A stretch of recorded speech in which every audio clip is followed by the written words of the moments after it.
Hi everyone, I'm Germfree and this is my channel Germfree Rocks, and this video is going to be all about punk. So in my Guilty Displeasures series, where I'm exploring kind of genres that I've not really been into or disliked for some random reason, I think this is one of the ones that kind of baffles me the most, really, because I'm a huge fan of Nirvana, and I think to a large extent, Kurt Cobain, I think, really thought that his band, that Nirvana, was a punk band. He was obviously a massive fan, as Dave Grohl is as well, of hardcore and punk rock. The name Nirvana, when Kurt was asked what that meant to him, he explained that it means freedom, and that the way he felt about punk and punk rock was that it was the ultimate kind of expression of musical freedom, sort of freedom from the confines, the sort of narrow confines of musicianship, technical playing, if you like, the sort of virtuosity of the guitarists like Van Halen, Steve Vai, and people like that, sort of that he'd sort of grown up with in the 70s and 80s. And it was just more about the sort of pure expression of emotions through music, and that he was trying to sort of capture that within his own music. So there are huge punk influences, of course, in Nirvana, which is a band that I really love, and punk has obviously had a massive influence on a lot of the music that I love. So it seems strange a little bit to me that it's not a genre that I know a lot about, or that I've ever sort of really been into. And as a guitarist, it seems weird that I've never kind of listened to the Ramones, the Sex Pistols, any of those kind of classic punk bands, because surely isn't that sort of the sort of thing that would make you want to pick up your guitar and immediately kind of start playing, because it is that sort of immediate style of visceral rock. So yeah, it's a strange one, this one, for me, because it's something that I really feel that I should like, but for some reason it's not been part of my musical background or journey as a guitarist. So I'm gonna get into it and see what kind of appeals to me, and what I might be able to kind of now explore and get more into. And so in order to do that, because I really wouldn't know where to start myself, other than the really big names, the bands that kind of started it all off, and that everyone knows and is aware of. There's lots of stuff out there on YouTube about the origins of punk and everything, but there's almost too much. So I just kind of didn't know where to start. Fortunately for me, I have a very good friend called Dave, who I've known for about the last 20 years. Dave is the kind of guy that, that there's one of these guys in most towns. Most people, if you go out, on the local music scene, there'll be a Dave. These are the guys who were there. So he's kind of about 20 years older than I am. So when I was going out kind of in my 20s, he was in his 40s, but he'd been around in the 80s, sort of late 70s, early 80s, going out on the music scene at the time when sort of punk was, you know, was kind of getting big. And so he was there, man. And he was really into it, super into it. And he, you know, he always used to kind of tell stories about like when he met The Clash and Joe Strummer and Glenn Matlock and people, you know, and I'll get into some of that as we go through. I really wanted him to actually be in this video and do the video with me. Unfortunately, he's not keen on being on YouTube, which is totally fair. Like, I totally get that. So he's very kindly curated me a playlist, and he's given me a bit of the history of each of the songs, so I can kind of go through that, and we'll go through each of the songs, and I can kind of give my thoughts and reflections, as well as the sort of context and history that Dave's written for me very, very kindly. So thank you, Dave, for this, because I wouldn't know where to start if I was just doing it myself. But yeah, you know, the other reason that I love Dave is because, you know, he always used to say to me, you know, because I used to kind of talk about my band and, you know, how I left it too late and everything, bearing in mind I was like 23. So I don't know what I was talking about, but he always used to say, well, you know, Debbie Harry, she was 33 before they ever did anything. And, you know, he just always used to encourage me to keep going. And, you know, he always used to say, don't worry, you know, Debbie Harry. Debbie Harry was 33. Obviously 33 came and went, and I hadn't launched my musical career and never will. But it was really kind of Dave to keep kind of providing me with the reminder that it's okay, you know, if you haven't done it by the time you're 33, because neither had Debbie Harry, who's always been one of my heroes as well. So yeah, he's great in all sorts of ways. But yes, unfortunately, I couldn't persuade him to come onto my channel, but I have got the benefit of his wisdom and insight and experience on the punk scene, which I can share with you all in this video. And yeah, let's dive into it.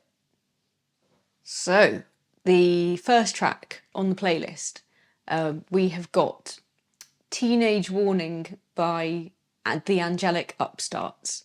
So this isn't a band that I've ever heard of before. Never even heard the name. Definitely haven't heard of this track. So this is what Dave has told me about it. So they were formed in Newcastle in 1977, inspired by The Clash, who I do know, obviously. The band consisted of apprentice dockyard electricians, miners and bricklayers. They're considered one of the first oi bands, and were vociferous in their loathing of racists and the right wing in general. Okay, that's interesting, because I think one of the things that might have put me off of punk in general is that certainly in the UK in the early 80s, there was a kind of a perception of skinheads as punks and general kind of part of that scene. And I remember kind of as a child, you know, you would see skinheads and like they were very much vilified, I think, by the press, by the media in general. So I sort of perceived them as people to be afraid of, people to be scared of. And as I grew up and got older, you kind of start putting pieces together, and I might have put 2 and 2 together and come up with 5. But they were kind of associated with the right wing, and racism. So maybe I just kind of had this impression that punk, has this kind of like racist undertone. Maybe it's also kind of the emblematic use of the Union Jack flag. Like, I'm talking about really in the UK here, because this wouldn't have been a US thing. So that's actually very interesting. So yeah, the band played this song on their one and only Top of the Pops appearance in 1979. And if you can find the footage, which we're going to have a look at, it's worth a look for the intense, bug-eyed performance of the lead singer, Mency. We're definitely going to have a look at that. The band hit their peak in 1981 with their third LP, 2 Million Voices, which features punk, ska, reggae, folk, post-punk and spoken word songs. The LP also features ex-Roxy Music drummer Paul Thompson, which isn't as odd as it seems, as Paul was a working class lad from the northeast, just like the rest of the band. The Upstarts played locally at Roots Club in Exeter a couple of times in the late 70s and early 80s, and both gigs were disrupted by crowd violence, with the band putting down their instruments and going into the crowd to physically stop the aggro themselves. Sadly, lead singer Mency died in 2021 from complications from COVID. But do yourself a favour and check out this vastly underrated band. The documentary Play at Home is a good place to start. Right, so there's some solid leads there from Dave. Great that he's kicked off with a band that played in Exeter, which of course, as I say, was when he was around on the music scene at first. So really, really interested to have a look at this track. We're going to look at that live performance from the Top of the Pops appearance, and see what we make of it.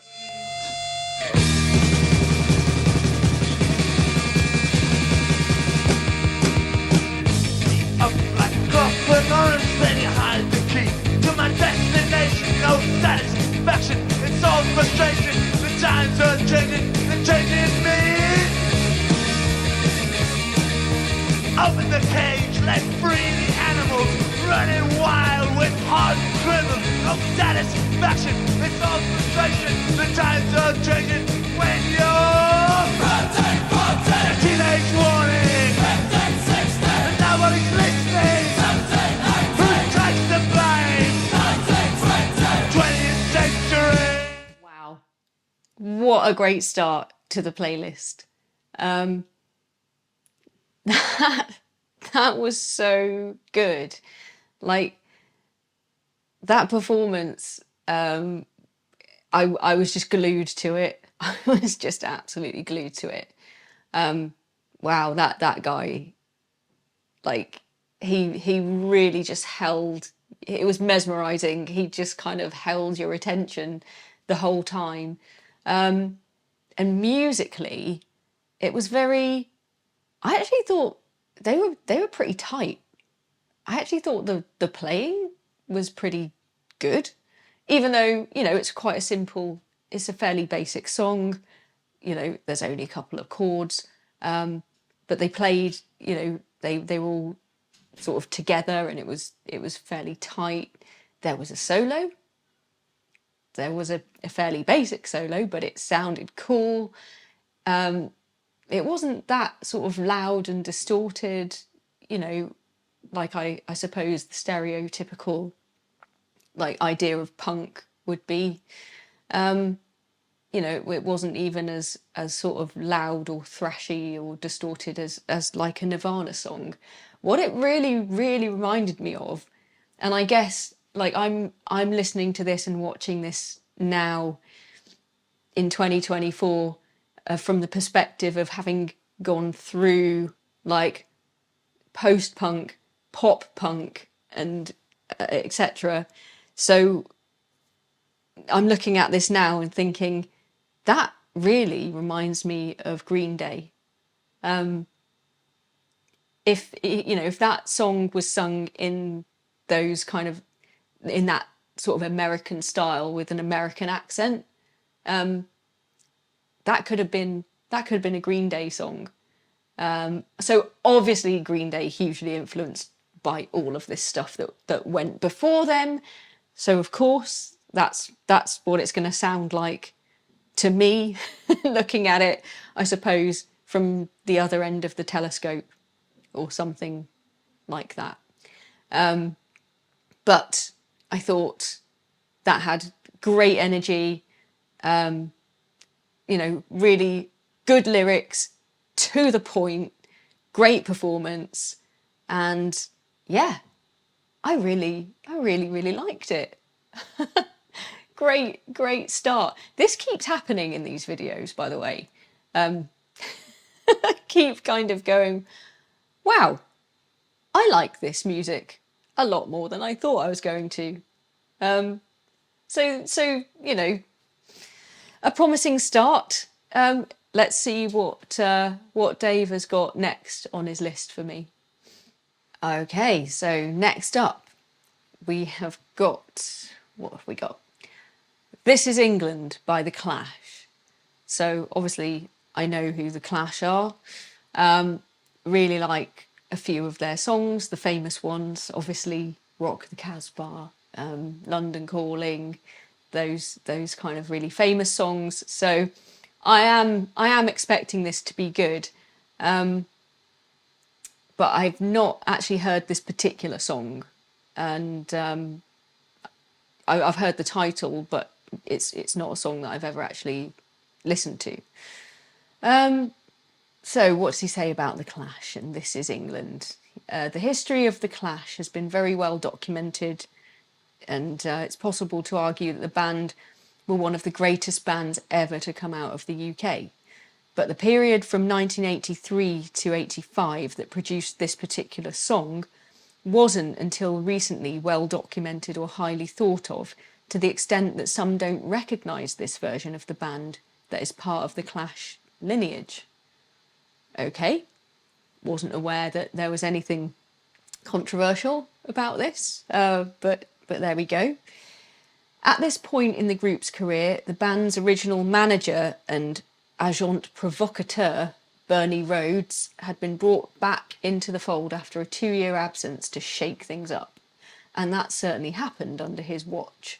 Powerhouse drummer Topper Headon, who at the time was plagued with narcotic problems, was sacked. The next to go was guitarist and musical genius Mick Jones, who with Bernie put the band together in the first place, and was ousted due to his perceived rock and roll prima donna excesses. Oh, I don't know about this. I'm going to have to do a bit more digging, I think. That left vocalist and rhythm guitar player Joe Strummer and bass player Paul Simonon.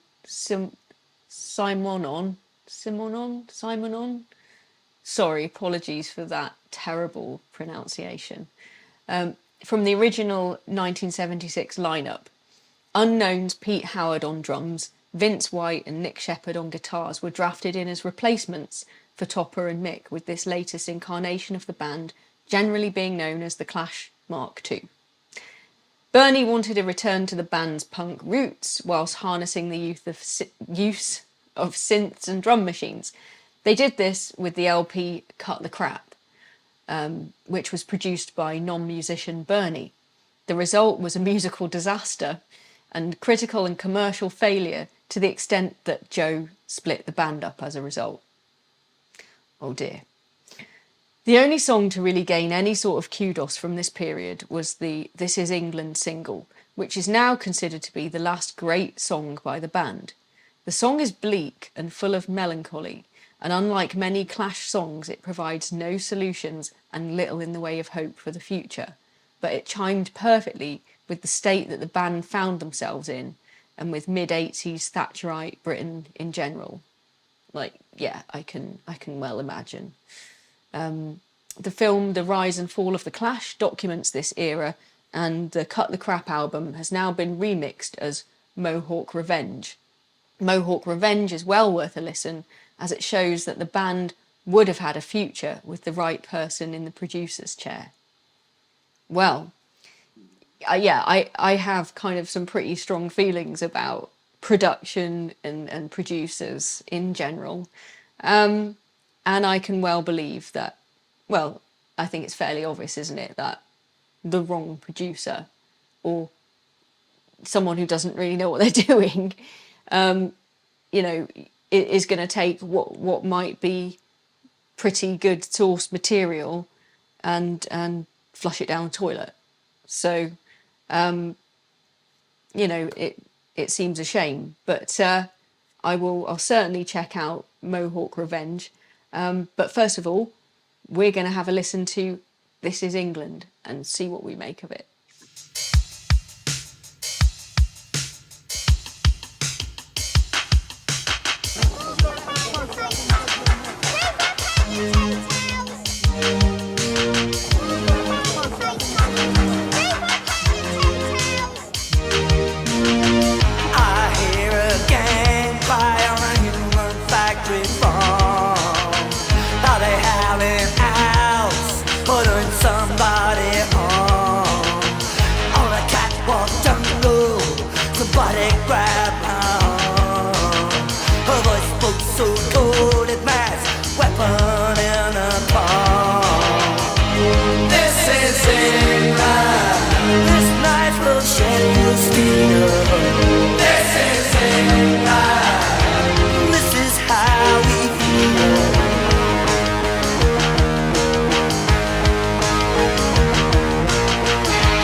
Powerful is the first word that comes to mind on listening to This Is England.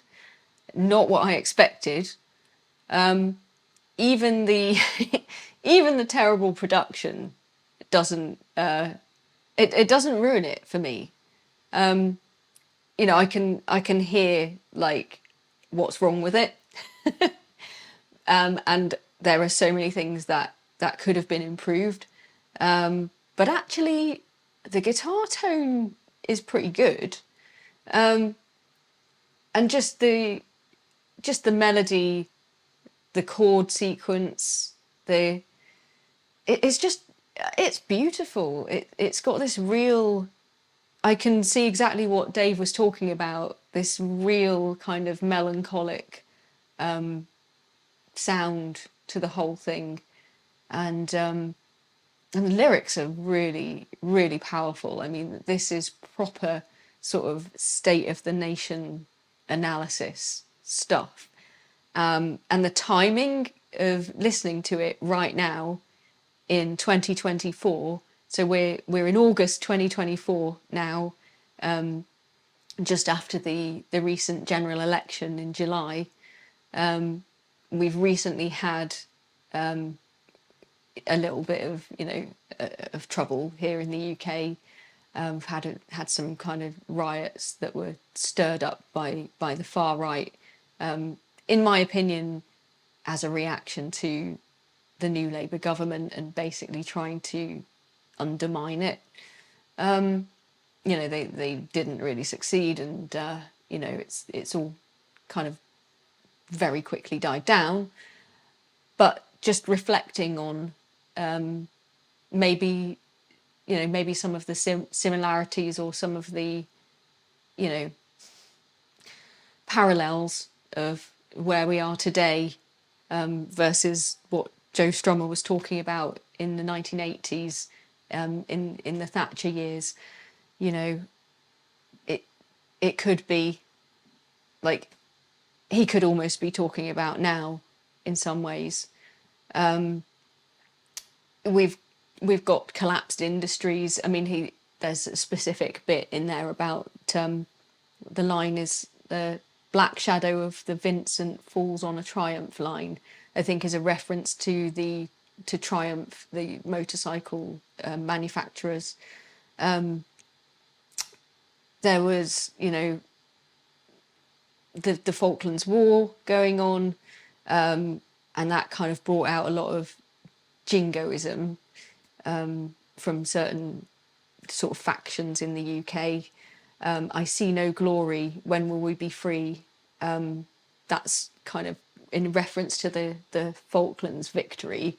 And I feel like that kind of jingoism, it seems, is alive and well. Let's just put it that way.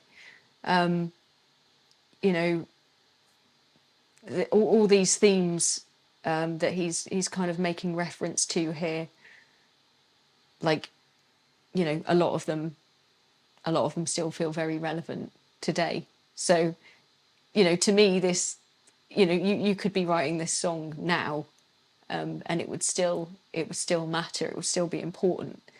And almost ironically, it sounds a bit, like, to me, it sounds a little bit like a kind of football chant, the chorus anyway, the "This is England." It sounds a bit like something that football supporters might chant at a match. And, that seems to be kind of at odds with, like, the message, I suppose, where he's trying to kind of put across what is kind of wrong about kind of a lot of that nationalism and that sort of mentality. But I think some of the best songs, they always have this multi-layered irony, which is, which is why you have songs like, Bruce Springsteen, Born in the USA, which effectively is all about how much it sucks to be a veteran in the US and how badly you're treated, is always used at sort of patriotic, far right rallies and stuff. Essentially, like, people don't get it. They miss the irony of it. So yeah, this is a really, really hard hitting one, actually. And it's not, it's not like their other more upbeat, up-tempo stuff. And yeah, I mean, I could have done without the kind of lame drum machine, but it was the 80s. So, as I say, it doesn't ruin it for me, and I can definitely forgive them for that. Up next, we've got Sex Pistols. Now, of course, I've heard of the Sex Pistols. I know some of their songs. Never particularly been a fan.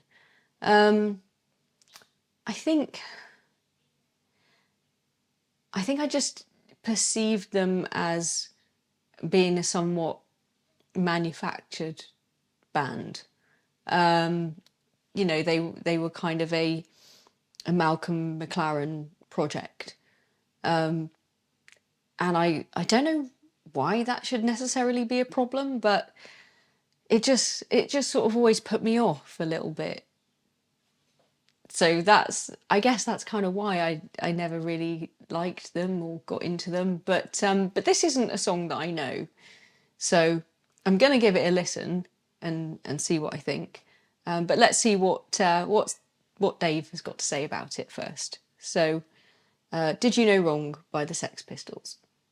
Popular music is littered with so-called nearly men and women who, for whatever reason, never achieve fame, wealth, or notoriety. A classic example being Pete Best, the original drummer in the Beatles. The Sex Pistols also have such a person in their history, one Warwick Wally Nightingale. Okay, did not know about this. Wally was school friends in the early 70s in West London with Steve Jones and Paul Cook from the Pistols, and they decided, out of boredom and from stealing musical gear, to form a band which they called the Swankers and then the Strand. Did You Know Wrong was written in 1974 and owes a debt musically to the Faces, with Wally's dad apparently supplying the original lyrics. Okay, so this makes it slightly different, I suppose, in that it's a song that was written kind of before the Sex Pistols were a thing, but obviously recorded by the Sex Pistols. So maybe I'll prefer this a bit more than the songs, their more famous songs, maybe. This version of the band, with Glenn Matlock on bass, Wally on guitar, Paul on drums and Steve on vocals, played their one and only gig at a party in the King's Road. The gig didn't go well, and Steve then moved on to the guitar.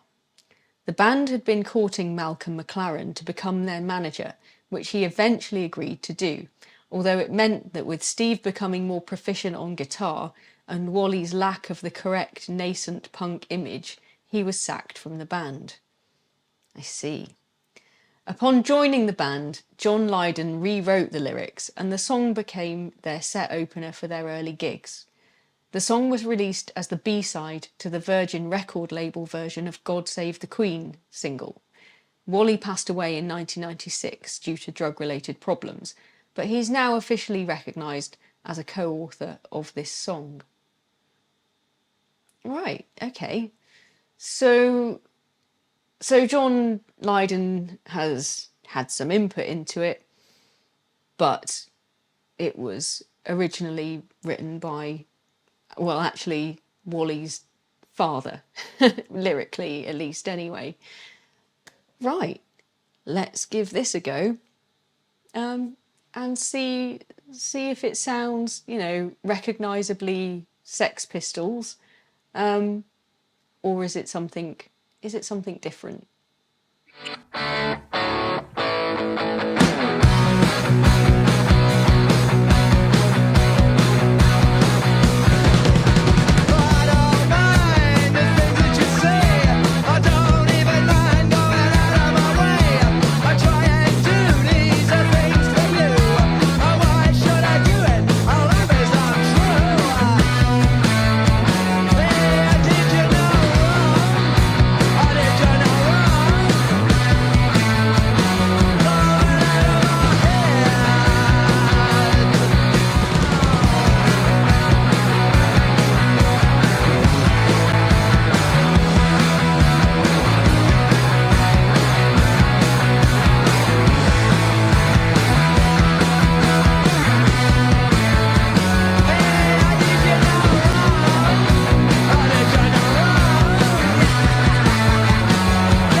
So, a couple of things that just jumped out at me straight away, which I think is really interesting, on Did You Know Wrong, is, first of all, the first thing that it reminded me of was the Stones, actually. It's quite a sort of blues rock type riff, and the guitar tone as well just sounds absolutely great. It almost sounds like that sort of late 60s, early 70s, like classic rock kind of Les Paul guitar sound. So I kind of thought, yeah, this doesn't sound like the sort of loud, chaotic, really in your face sort of like God Save the Queen and that kind of thing. It's quite a rock and roll, bluesy style song. It's almost like 12-bar blues. It's not particularly that heavy. And there's a section, so the second thing that jumped out at me was this kind of descending section, that just put me in mind of Guns N' Roses. It really put me in mind of like Welcome to the Jungle, and Slash, the guitar tone as well. And I think, well, I probably shouldn't be that surprised about that, because I think almost in the same way that like Nirvana thought that they were a punk band, I think Guns N' Roses similarly thought they were, or wanted to be, quite punk. They were, I think, heavily influenced by sort of 70s and 80s punk rock. And certainly, like, I remember reading, when actually I was reading up about when Steve Albini passed away, you know, how like Nirvana had obviously worked with him on In Utero, because they wanted that kind of raw sort of sound for their album. They weren't happy with how sort of overproduced they thought Nevermind was. And similarly, Axl Rose had wanted to work with Steve Albini as well, because they were also searching for that sort of raw, edgy, punky sound. And I think a lot of their, you know, as much as Slash is essentially kind of a blues-based guitarist, he, you know, the way that their music is kind of put together and presented, particularly with like Axl's vocal style, I think there's a lot of influence there of, you know, of this kind of punk rock style. But I really, really heard that in Did You Know Wrong, and actually really liked it. really, really, really enjoyed it. But I think the thing that I really liked most about it is that sort of guitar tone that I can hear, and that sort of bluesy style riff. But yeah, that actually was I think a really good song. So I'm quite surprised. It does sound different from the other songs of theirs that I've heard, and in all likelihood, if I got more into them, if I probably listened to a full album, I suspect that I'll probably find more stuff that I like on there as well. I think we're 3 for 3 so far. So I've got high hopes as we go through this playlist. Next up, there's a song called Freakin' Out by a band called Death. Again, so this isn't one that I've heard of. Never heard of the band, never heard of the song, certainly. So fingers crossed it's going to be another good one. I'm sure it will be. But let's see what Dave says about it. Formed out of the ashes of a funk band. Oh, funk. I like funk. Funk band in Detroit in the early 70s, and inspired by the likes of Alice Cooper, good. The Stooges, good. And MC5, the band consisted of 3 black brothers, Dennis, David and Bobby Hackney. This song was part of a recording session that took place in 1975, funded by Columbia Records, who saw that there was some commercial possibilities with what the band were trying to do. The label urged the band to change their name to further embrace their commerciality, but the brothers refused and the label lost interest. The band then morphed into a gospel band before retiring in the early 80s. Funk to punk to gospel. Curious. 2 songs were released after the sessions ended through a small independent record label run by the brothers, but without major label backing, and pre-social media and the internet, they went unnoticed. Which I guess is what happened to lots and lots and lots of bands. The full session was eventually released in 2009 as the LP for the whole world to see, and it's since become a proto-punk classic. However, on its release, it was initially seen as a hoax, and the LP's hardcore punk sound and socially conscious lyrics were years ahead of their time, to the extent that it wasn't thought possible that songs like this could exist pre the advent of the Sex Pistols. What? Even the children of the band themselves did not know of the existence of the sessions until the LP saw the light of day. On the back of the overwhelming positive reception that the LP received, the band reformed, and a version of the band consisting of Hackney family members continues to perform to this day. Oh, that's cool. Also check out the documentary called A Band Called Death, which charts the history of the band. God, Dave, you're giving me a lot of homework here. I've got a lot of documentaries to watch, which I will do actually, because this sounds really quite crazy. Okay, so death then.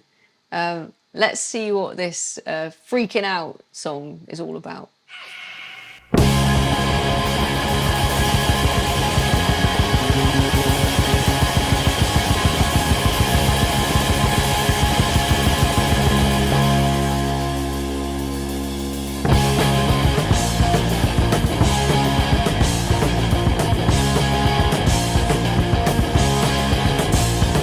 It's a scheme, there's a theme. Why is my head spinning round in a dream? It's that time to please. Why all these lights popping up in my face? Or am I freaking out, freaking out, freaking out, freaking out, freaking out, freaking out, freaking out, freaking out, freaking out, freaking out, freaking out, freaking out? I believe the modern parlance is that is a bop. That's a really, really cool little song. It's like about 2 chords. But actually, so a couple of things that I thought again immediately about it. That the kind of those 2 chords and that change, like that straight away put me in mind of In Bloom, Nirvana. They didn't kind of have that resolution part, the second half of that progression, but those 2 chords sort of immediately made me go straight to, oh, In Bloom, if you slowed this down by 75%. But it seemed very kind of also reminiscent of like the Beatles a little bit, Lucy in the Sky with Diamonds. It's that sort of trippy, psychedelic-y sort of drug-induced sort of mental state that they are that they're talking about here in Freaking Out. They are kind of conjuring the surreal images and the sort of experience of being in some altered state. And I'm assuming a lot here, but given the time and the context and everything, presumably they're talking about mind-altering drugs of some kind, I'd imagine. So yeah, it kind of made me think a little bit of that, but whereas the vibe of Lucy in the Sky with Diamonds is more about, a kind of pleasant trip, if you like, and a sort of, almost Alice in Wonderland style experience of sort of curiosity and exploration. In this song, they are freaked out by it. Yeah, that was cool. I didn't hear very much funk or gospel. It again reminded me musically of kind of Green Day or the sort of bands that they I think, ripped off quite a lot of, which was Stiff Little Fingers. But obviously this came long before all of that. And as Dave said, they were kind of proto-punk. And yes, it does. I see what he means by what people were saying about it, in terms of like, it is a wonder that this was actually written before kind of the main punk scene came along, because it is very, very, very punk, with its sort of very simple structure, kind of 2-chord repetitive progression, and the singing and everything being quite basic. It's quite stripped back. It's very short, but I would say that kind of lyrically, it seems to have, more influence from sort of 1970s psychedelia, and maybe that's where the sort of funk connection comes in. So yeah, definitely an interesting one. Liked it again. Great stuff. So halfway through the playlist now. Still haven't come across a song that I don't like, or wouldn't want to listen to again, or wouldn't want to explore other songs by the band. So this is going pretty well. The next one, number 5, is Questions and Answers by Sham 69. I think I vaguely know of them, but I don't think I could tell you any songs by Sham 69. I could be wrong. It might be one of those bands that if you told me such and such a song, I might recognise it, but wouldn't have necessarily known that was who sang it. So yeah, but it's not a band that have been really like in my consciousness at all. So what does Dave say? Adored and derided in equal measure, the Sham 69 were put together in 1975 by Hersham teenager Jimmy Percy as Jimmy and the Ferrets. That's a cool name. Who were entrants at the infamous Walton Hop talent shows in Surrey, where they mimed to the chart songs of the day. Galvanised by seeing the Sex Pistols in 1976, Jimmy decided to take things a lot more seriously and put together a 4-piece band featuring short, stripped-down songs with sledgehammer chords, direct, simplistic lyrics, and terrace chant choruses. Right, so like basically all the elements of punk rock, or at least UK style punk anyway. This particular song shows a level of progress and sophistication from their earlier efforts, and can be found on their 1979 LP, Adventures of the Hersham Boys. During this period, the band had picked up a national front following. Yeah, you see, this, I think, is a lot of the reason why I maybe steered clear of punk, because I definitely was aware of this kind of thing going on, who violently disrupted many of their live shows. This era is documented on the BBC Arena TV show Tell Us the Truth, which is a tough watch in parts, but it's worth a viewing as a warts and all testament to a different time. Well, as I said before, maybe it's not such a different time. And that definitely sounds like it's worth watching. Try as they might, e.g. by playing Rock Against Racism gigs and with Jimmy denouncing the hard right at every chance he got, the band couldn't shed this part of the audience, and the band called it quits. Yeah, I mean, that's just terrible. You know, to have to put an end to your band because of the type of following that you've got.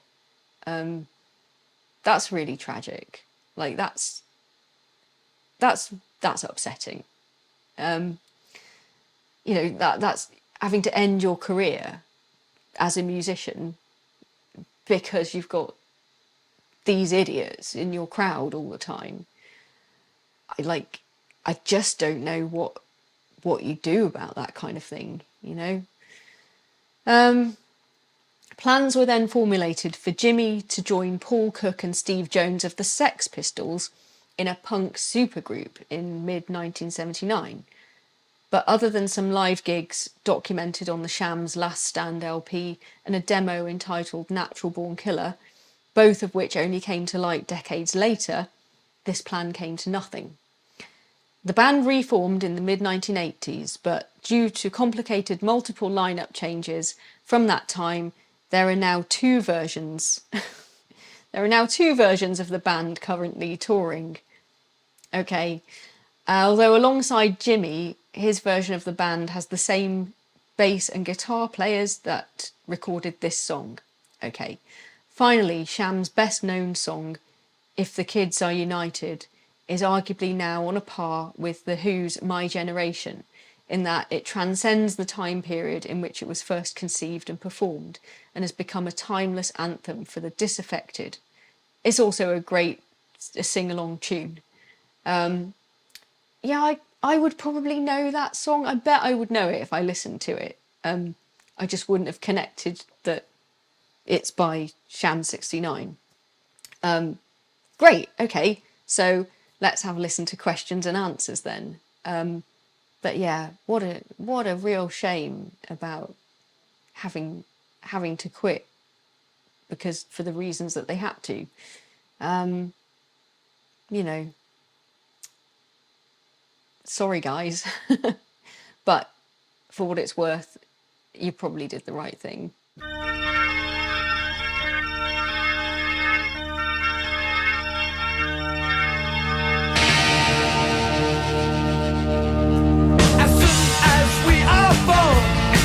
Told what to say and do, but only a friend can know the you that's you. So think before you do what they say. It's your life, so go your own way. Questions and answers on no, you can't, but you can, and you know why. You know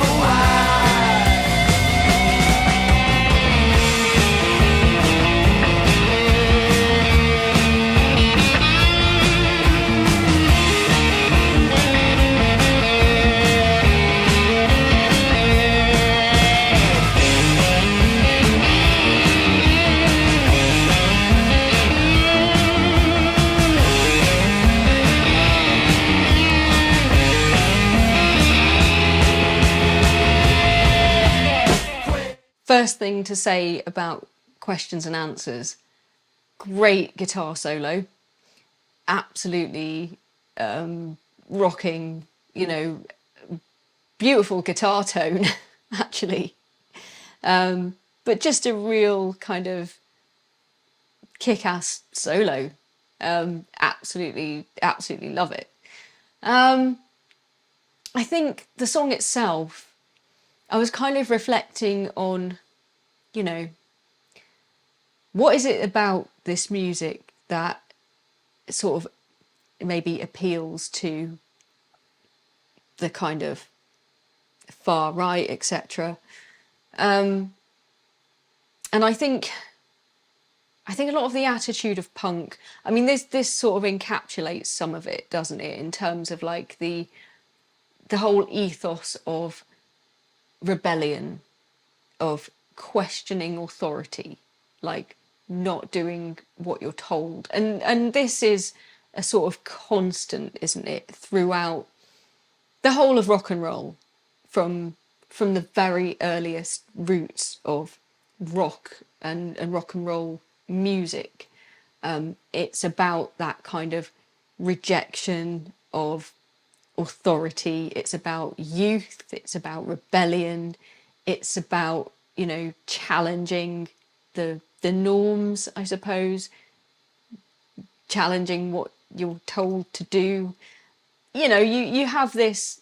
This is just a constant, isn't it? All the way through to, you know, the 90s and into new metal, and you know, you have it in Rage Against the Machine's biggest hit, Killing in the Name of, the repetition of, you know, F you, I won't do what you tell me. But there's kind of a double-edged sword within this, isn't there? Because, you know, yes, I think you want to sort of reject blindly just kind of doing what you're told to do, because in some situations that's the wrong thing. You know, just doing as you're told is the wrong thing to do, like morally, ethically. You know, there are situations in which you need to engage your brain, think for yourself, and I think that is a great message.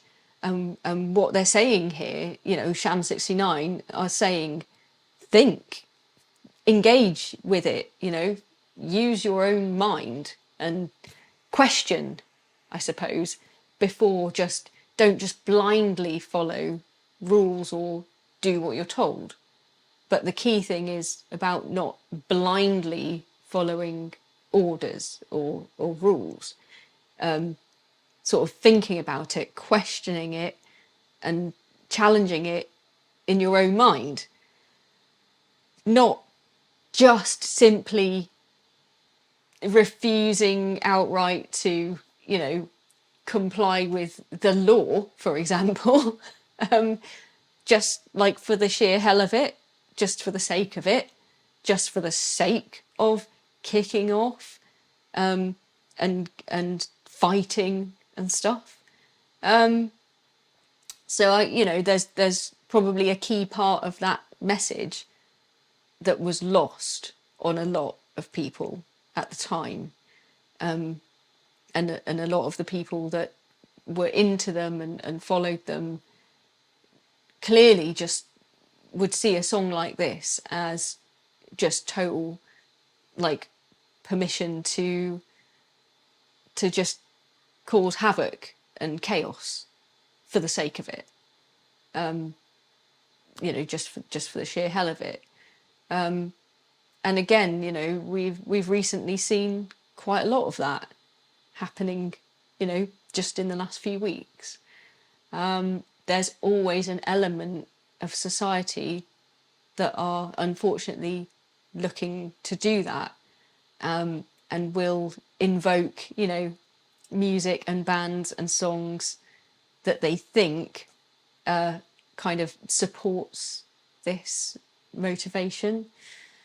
So yeah, it's just really, really unfortunate, because that is a great song. Track number 6 on the playlist is Bad Man by the Cockney Rejects. Don't know them, never heard of them. The band was put together in the East End of London in the late 70s by 2 young amateur boxing brothers and West Ham United fans, Jeff Stinky Turner Geggus? Geggus? Sorry for if I'm pronouncing these names terribly. I don't know them. I've never heard them before. So Jeff Stinky Turner Geggus on vocals and Mick Geggus on guitar.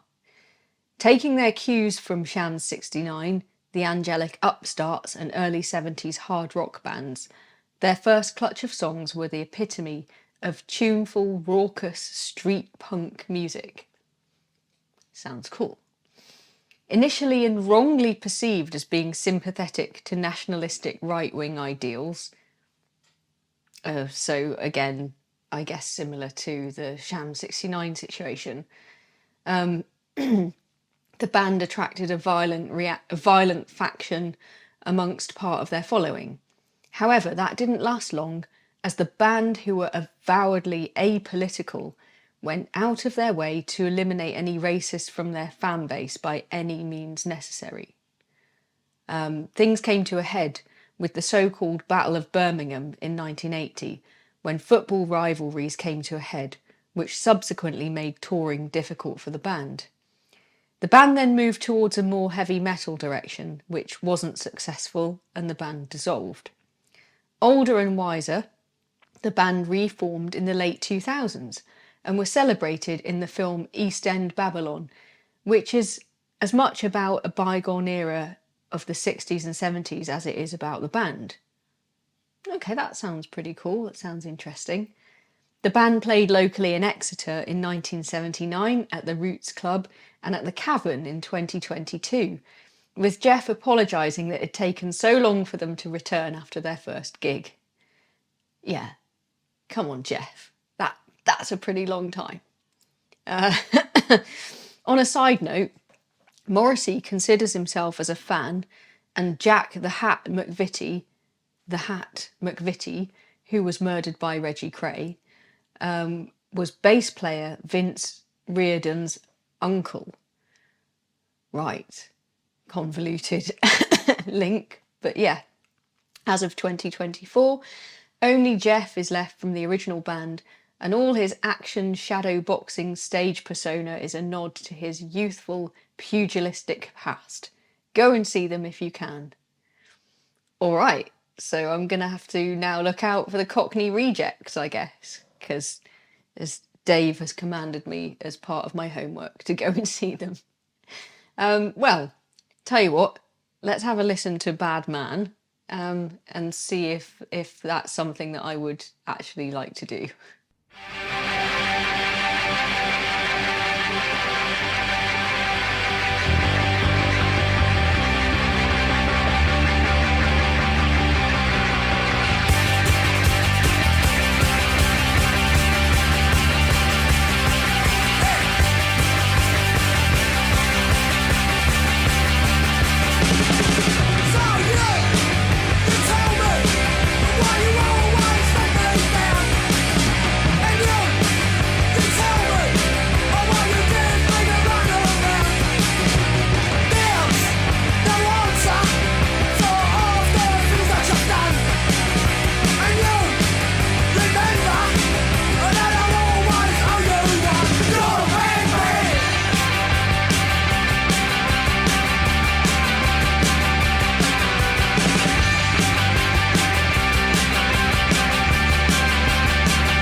What sort of jumps out at me about it? It's great. It's such an energetic, fun, kind of almost pop. It's got a really kind of pop sound to it.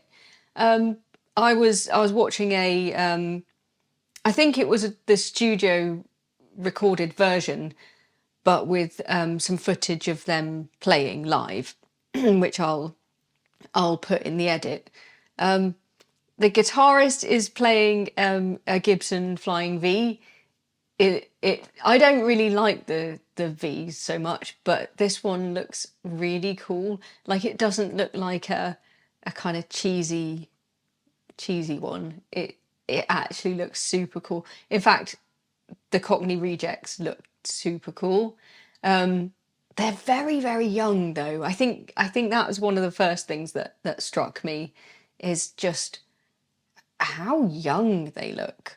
It almost looks like kind of kids at a school talent show, sort of pretending to be a band almost. They just look, they're just about 12 years old. But really, really cool song. They're obviously good musicians, very, very tight again. And I think that the singer is obviously, the front man, is very, very charismatic.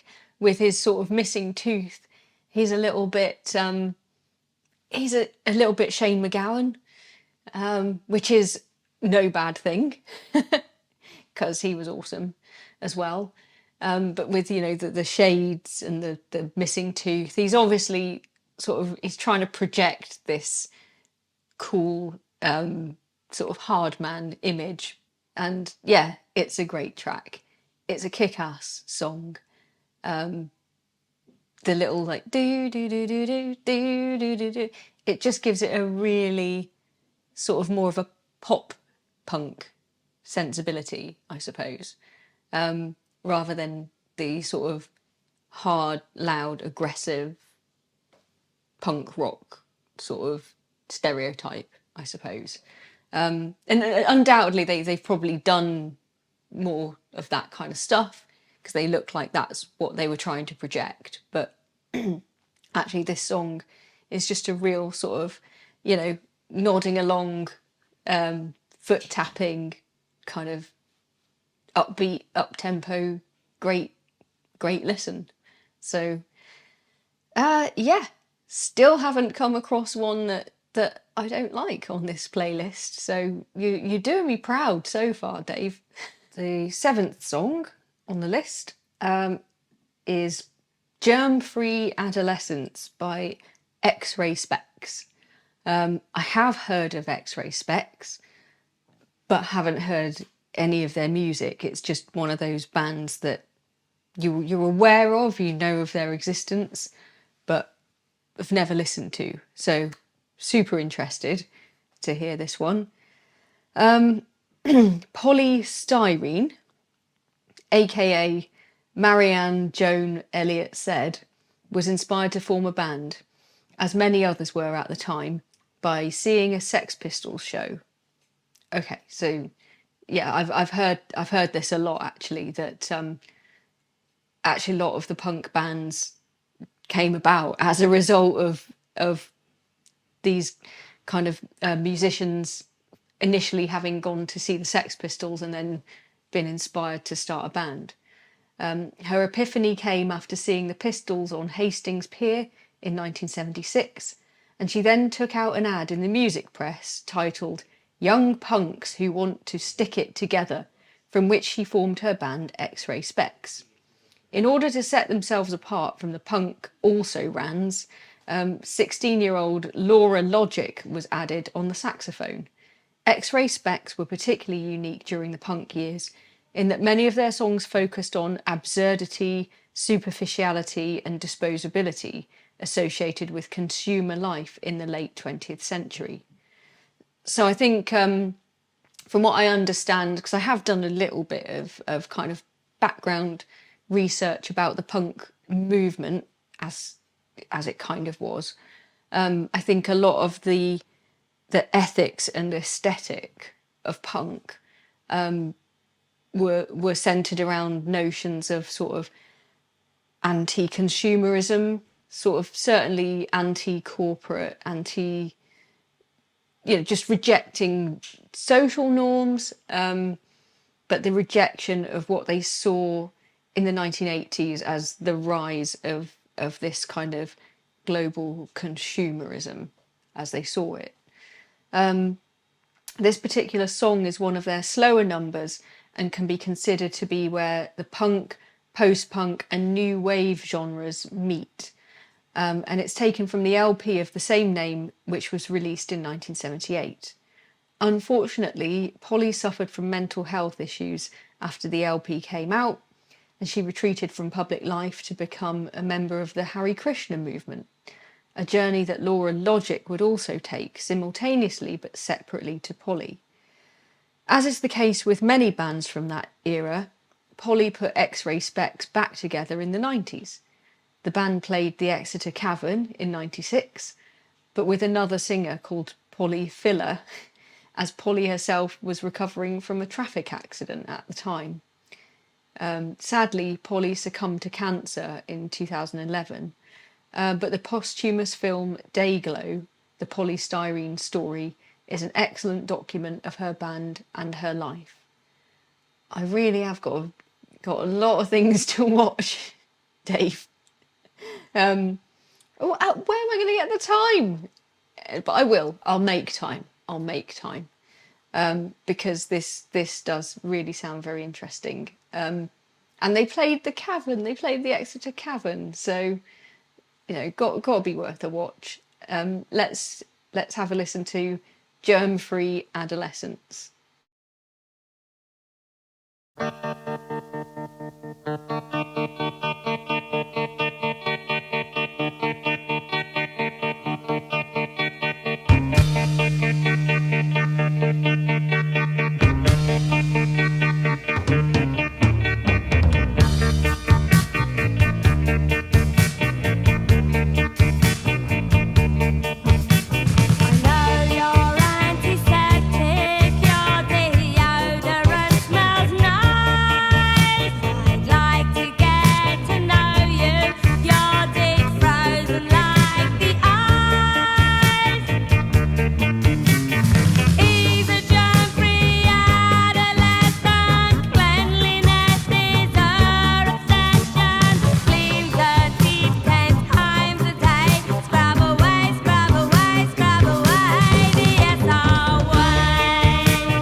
What a unique vocalist. Wow. She has such an incredible delivery and timbre to her voice. And I don't know if this is going to make sense, but certainly the delivery, not the tone or anything, but it reminded me in a way of Alison Moyet. She has this real kind of deadpan thing going on, and just the way that she's delivering the vocal. And as soon as I put it on, as soon as I started listening to it, it immediately kind of put me in mind of so much of the Britpop bands, like Blur, like Damon Albarn seems to be all like, I thought he could actually just be ripping this off completely in the way that he does that similar kind of vocal style. It's kind of a slightly out of tune, like it's all over the place. It's kind of sharp and flat, but seems intentional because she obviously can sing. So she's developed her own kind of style, I guess, which would have been really unique at the time. But I've obviously since then, well, over the last like 3 decades, I've heard so many bands do this. A lot of the Britpop bands, a lot of the female-fronted Britpop bands did this. From, Sleeper, Echo Belly, Elastica, they all did this very sort of almost kind of cool, detached, quite sort of deadpan delivery. Debbie Harry, Blondie, she does it. And this seems to be, this probably came from bands like X-Ray Specs in the punk era. And as Dave said, it was just at that point where it was crossing over into kind of post-punk and new wave. And I can hear a lot of similarities there between X-Ray Specs and a band like Blondie, particularly in terms of in this song anyway, on this track, you have a very slow groove. It's almost like a reggae kind of rhythm to it, almost, or probably more ska because it's got, the sax as well and synths, and you can hear how punk is turning into something else, or they're putting their own spin on it at this point, and kind of taking the genre somewhere else in a different direction, which is really, really cool. So I'd say this probably isn't up my street necessarily in terms of the type of music that I usually like or would usually be into. But it certainly has its own charm, individuality and uniqueness to it. They, I imagine, would have stood out from the crowd at that time. And, I think they've got a huge cult following, which is well deserved. So yeah, I'll definitely take a look at that documentary, because I find her a very sort of engaging performer and stage presence, and totally unique vocal style. At number 8, we have a song called These Hands by The Damned. I do know The Damned. I like a few of their songs. My daughter's named after one of their songs, which I know is a cover, but it was, very popular in the 80s. She's not actually named after it.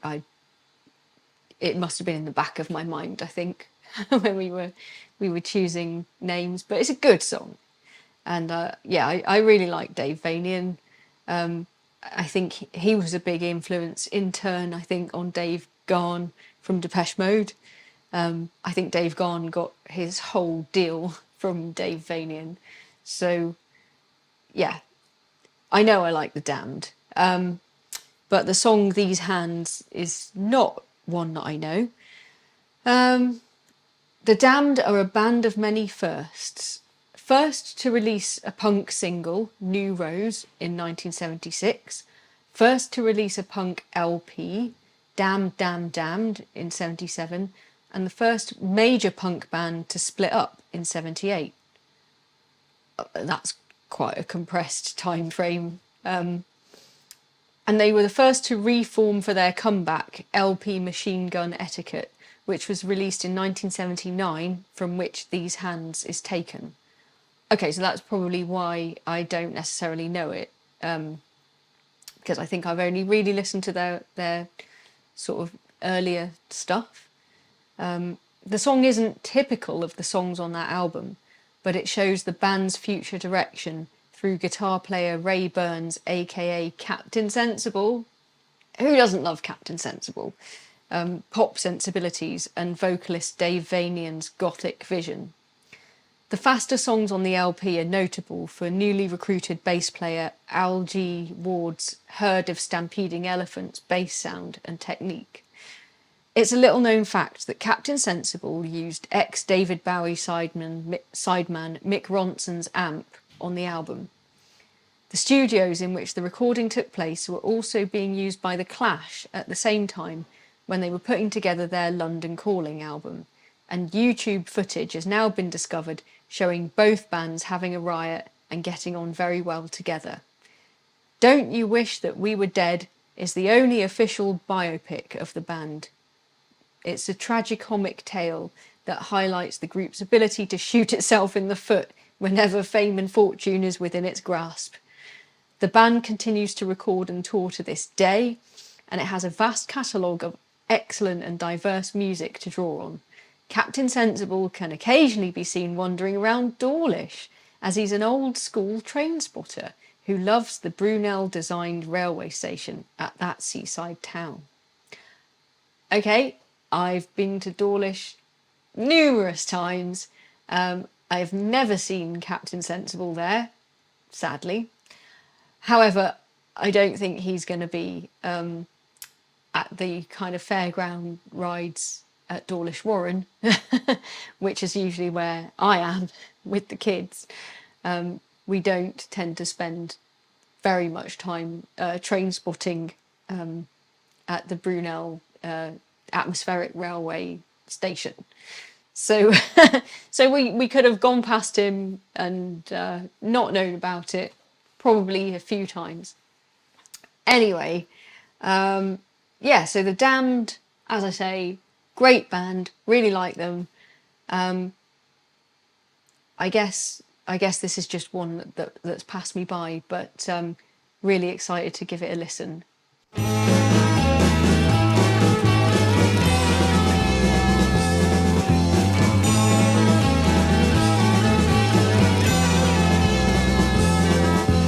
These are the hands of a demented circus clown. outside I'm nothing, but inside I'm really wearing a frown. I see you laughing at me, but baby, in my dreams, it's quite a difference. Yeah, funnily enough, not that keen. Not so keen on this one from The Damned. I think it's just probably the repetitive nature of that sort of haunting kind of carousel sort of tune. It's it sounds almost like kind of something from like one of those horror films. I don't know. I don't know what it's supposed to evoke really, but it's certainly for me it evokes that kind of fairground sort of carousel, haunted carousel thing. Or maybe like a band like The Doors or something. That's I think what it reminds me of. It's a little bit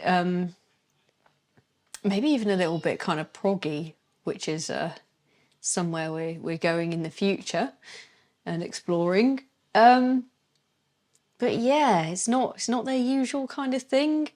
So as Dave said, sort of indicative of their like future direction, and kind of post-punk and stuff. It's not that it's not good, and it's hard to put my finger on it, but you know, I still like his vocal, you know, I still sort of like the overall like themes and narrative of the song, which I think are excellent. It's just I think it's just that particular kind of musical choice in this track that that I just find personally quite off-putting, and makes it hard to listen to. It's just that sort of creepy, dissonant sound that I sort of struggle with a little bit. So yeah, interesting, and I can certainly like see what Dave means about how they were sort of signalling a change of direction here. But yeah, I think for me, probably the stuff that I like most is their earlier stuff. Track number 9, so second to last track on the list, is called Closed Groove, and it's a song by a band called the Stiff Little Fingers, aka SLF. And I do know of this band. I've heard some of their songs before. I'm aware of their influence on bands like Green Day and later sort of pop punk bands like Blink-182. But this isn't a track that I've heard before. So let's see what Dave's got to say about it. So, finding themselves at a dead end in 1977 with their hard rock covers band Highway Star, 4 young lads from Belfast discovered The Clash. And aided by journalist Gordon Ogilvie, they stopped singing about a world they knew nothing about and started to describe the real world they saw around them, i.e. what were then known as the Troubles in Ireland, in Northern Ireland.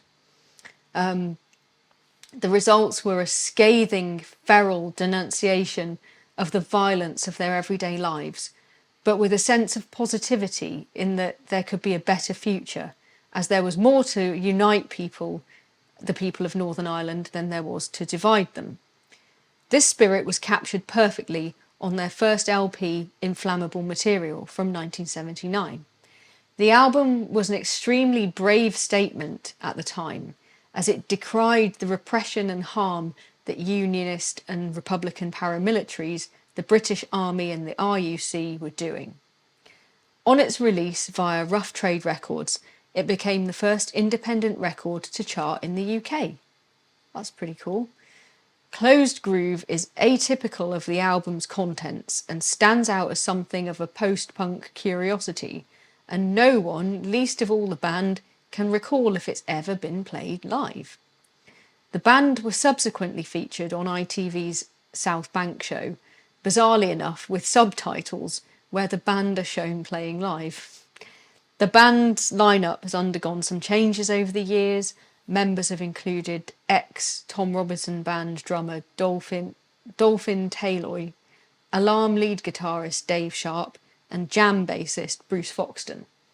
Although Jake Burns, the original frontman, lead vocalist and lead guitarist, has remained throughout. If you go and see them live, you'll be guaranteed a committed, hard-hitting and very enjoyable experience. Okay, sounds good. Let's have a listen to Closed Groove then.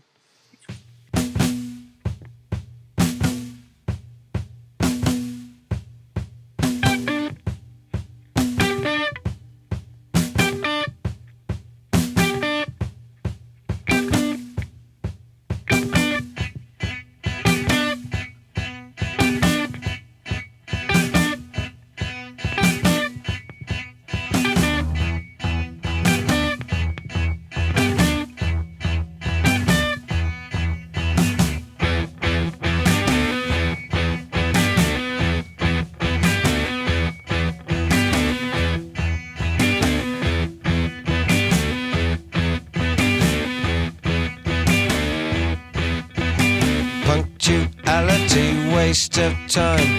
Now nostalgia is past its prime. History's a thing of the past. Being first just cannot last. Beep beep, I'm an answering machine. I mean to say, I say what I mean. Beep beep, I've got very strong views. Plug in any loop tape you choose.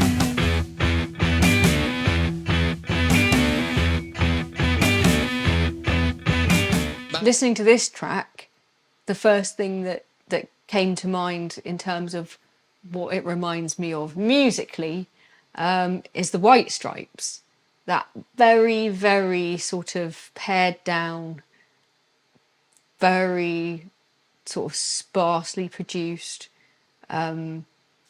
basic track that is, you know, you have your drum beat, your guitar riff. There's obviously bass in there as well. As you know, as Dave said, this kind of really like a thumping sort of elephant stampede bass thing going on. You know, it's just very kind of like heavy and repetitive. And sometimes that's really refreshing, and that's what you want. You know, it's definitely kind of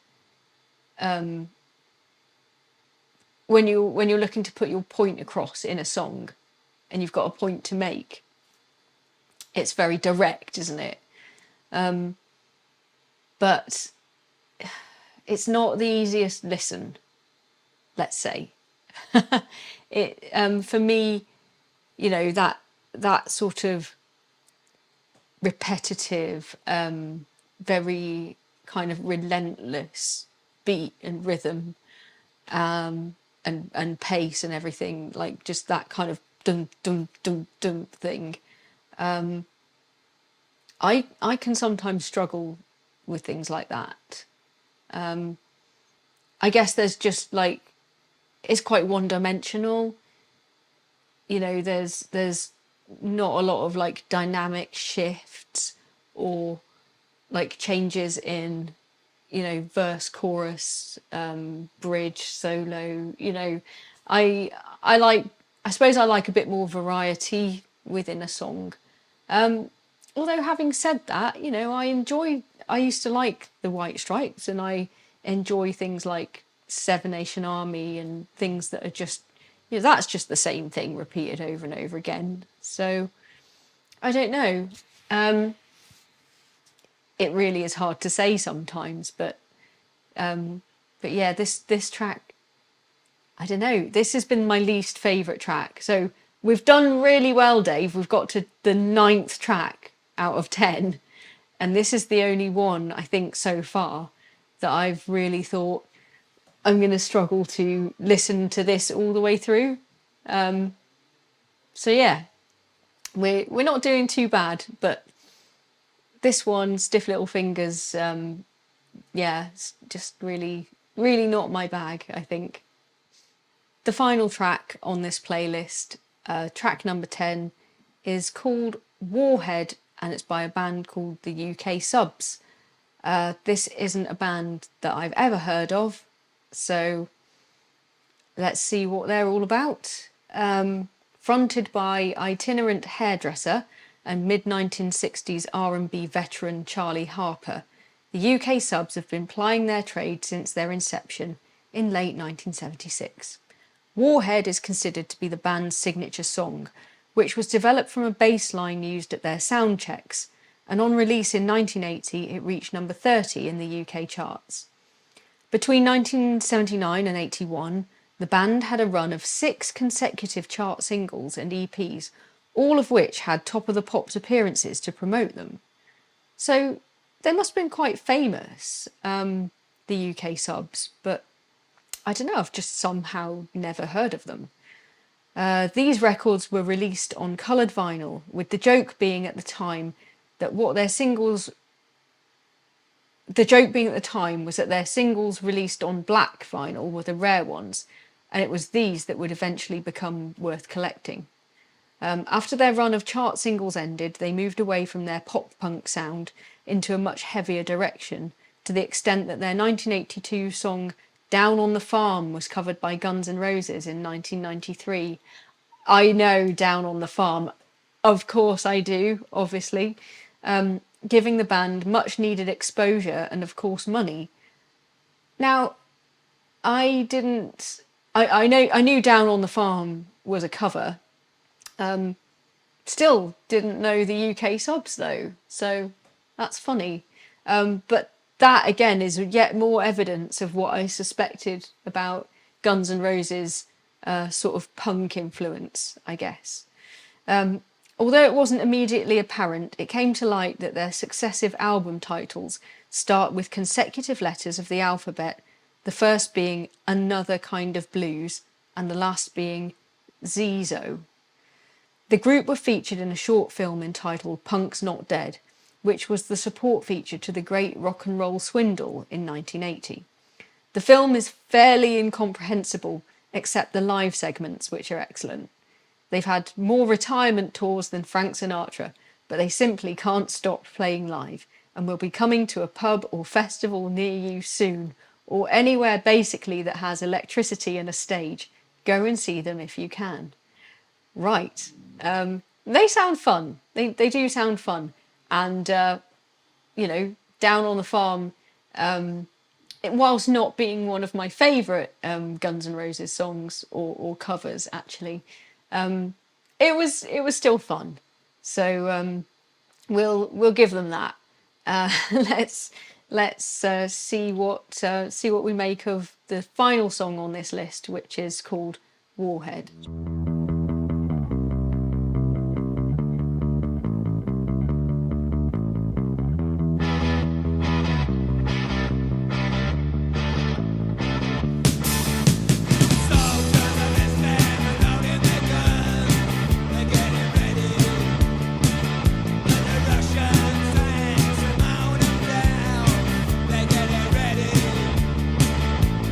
Children in Africa with atomic guns.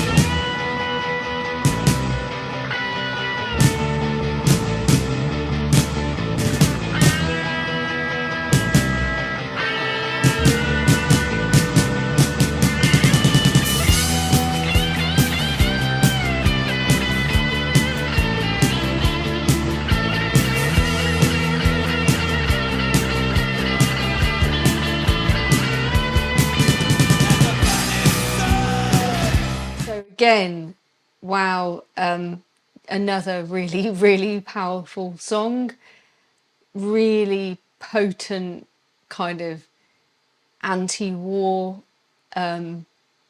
sort of really vehement, sort of passionate anti-war song. That really was powerful stuff. Love the bass line, love all the guitar parts, the solo.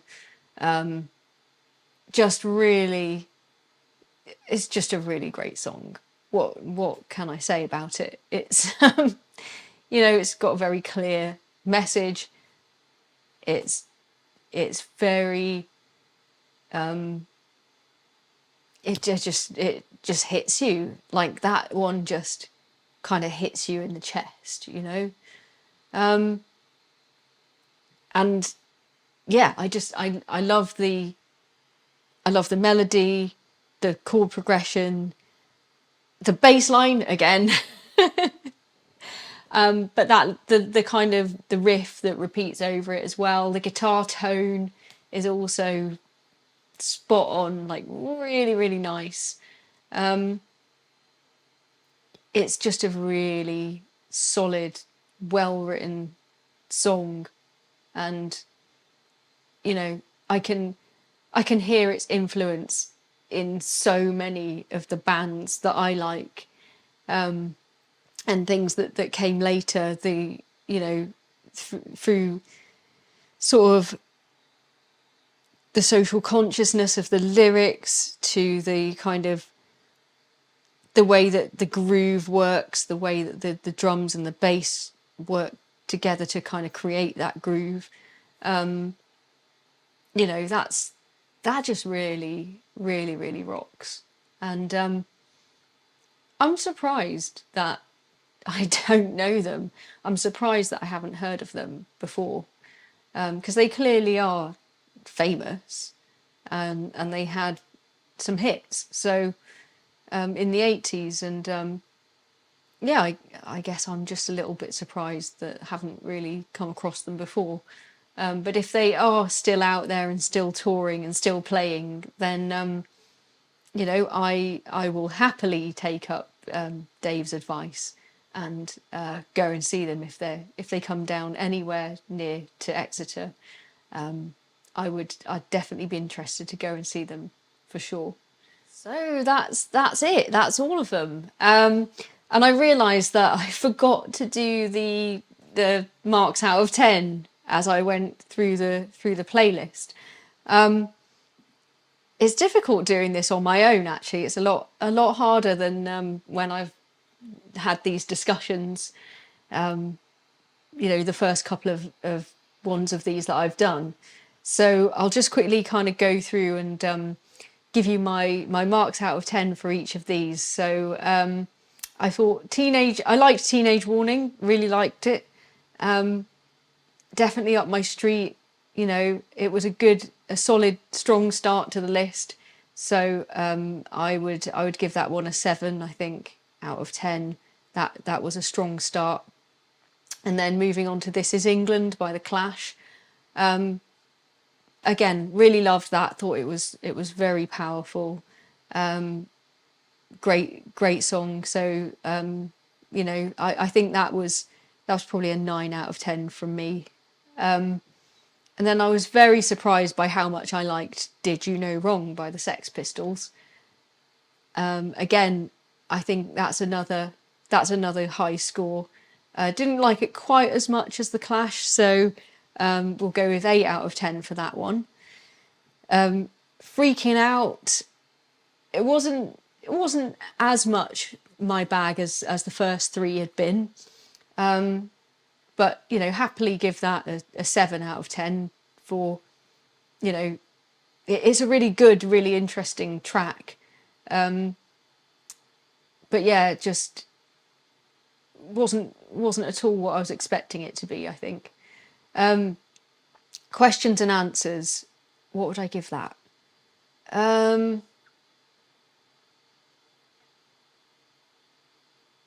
I think that's another pretty solid one, and I liked it a lot. and I think we'll give that a 7 as well out of 10. I think this is the thing. What I've found with a lot of these is that they're not at all what I was expecting them to be, and I really like them. Probably not as much as I like the music that I tend to be into, but these are all mostly, you know, bands that I would happily go away and listen to an album of theirs now, or look up some live performances, or even, you know, if they were to play a gig or something, some of these that have reformed, I would be interested to see them play. Bad Man by the Cockney Rejects. You know, they've played at the Cavern. I mean, excellent, great stuff.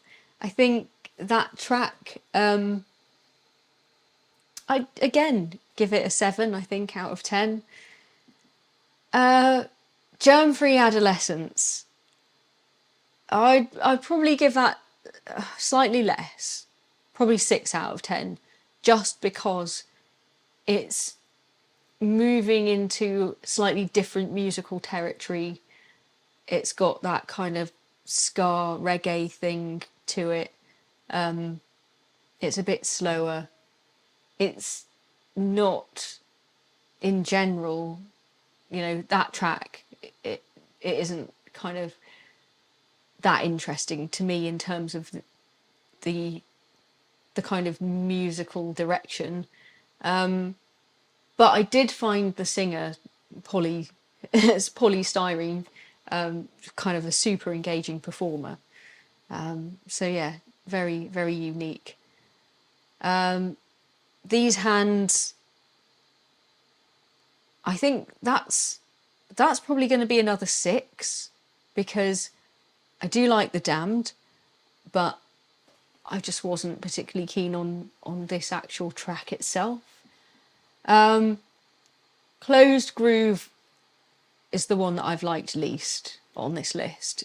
So I'm going to go with a 5 out of 10 for that one. Just because the style of singing, which is that more sort of talking than singing thing, that doesn't really kind of do it for me. Like, I don't need singing to be perfect. I don't need it to be completely in tune or totally perfect at all. But I do prefer kind of, if you're going to sing, I'd prefer if you did sing rather than just talk, as it were. And then, yeah, Warhead. I think that might have even been my favourite on the list. So, yeah, another 9, maybe even 10. Is it the best? Yeah, it's the best one on this list. I think it just edges it, actually. I think I'm going to give that a 10. So yeah, in general, to summarise, I've actually had another kind of really super fun time listening to this music, trying to work out what it is that kind of put me off in the first place. Has that changed? Can I get over it? Am I more interested in it now than I was before? Yes, I think I am. I think so. I think some of the things that I found off-putting about it maybe in the first place were around this sort of association with it being kind of skinhead, sort of far-right music, which ironically it really isn't. And a lot of these bands really wanted nothing to do with that. And it's just unfortunate that they latched onto it. And in some cases, there was really nothing that could be done about it. That's, you know, it's just really problematic for these bands. But now I think I realise that it wasn't their fault. And it's not really anything to do with the music itself. That has definitely shifted my perception particularly of UK punk. And yeah, I just wanted to also thank Dave, my friend, for putting all this together for me, because I know it was a lot of work. I mean, he knows all this stuff and he could tell you it off the top of his head, but he took the time to put it all together for me. So thank you so much, Dave. And I wanted to just tell a couple of your stories because, you know, you were there, man, and you've got some really cool stories. And in the edit, I will I'll show some of the photos of like the autographs and stuff that you've sent me. So Dave says he was lucky enough to be there when punk hit Exeter in 1978. So back then that meant short hair and drainpipe trousers. He says his top signature that he's got, and I'll show a picture of this in the edit, is Glenn Matlock from the Sex Pistols. So got a signature from Mick Jones from The Clash. And Joe Strummer signed my t-shirt when I was a kid. He let me play his Ignore Alien Orders Telecaster guitar. I played Spanish Bombs on it from the London Calling LP. He said, I think I've heard that one before. Like, how cool is that? He's played Joe Strummer's telly. That's so cool. He's also sent me a photo of him with Nicky Wire of the Manic Street Preachers.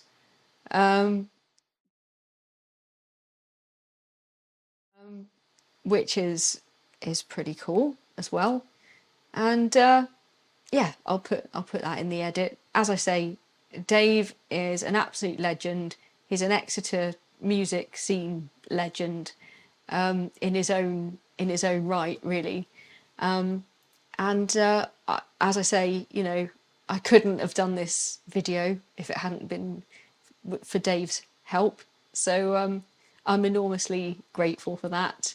I hope you've all enjoyed it and learnt some new things that you didn't know before. I certainly have.